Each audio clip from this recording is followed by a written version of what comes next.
أهلا وسهلا بيكم وأسعد الله أيامكم بكل خير وسعادة وسرور. مش عايز أزعلكم يوم راحتكم.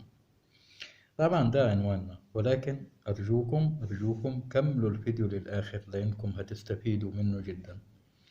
طبعا خلال الفترة اللي نحن فيها دي فترة الشتاء، ومع بداية فترة الشتاء تزيد الكحة عند الكبار والصغار وخاصة الأطفال.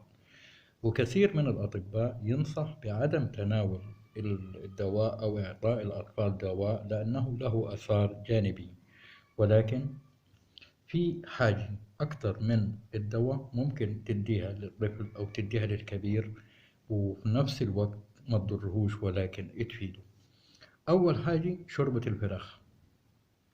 شوربة الفراخ طبعا مفيدة جدا للكحة. أيضا عندي الليمون الدافئ أيضا مفيد جدا جدا للكحة بالإضافة للكركم. طبعا دول مفيدين جدا جدا للكحة يا جماعة، وخلي بالكم دي إفادة ليكم وإفادة لأطفالكم بدل الدواء والبرشام اللي بنتعاطاه أو بنديه لأطفالنا. شكرا لكم، وليكم مني وافر التحية والتقدير والاحترام، وليكم يوم سعيد بالصحة وبالسعادة. وكان معكم أخوكم شاعر الغلبة.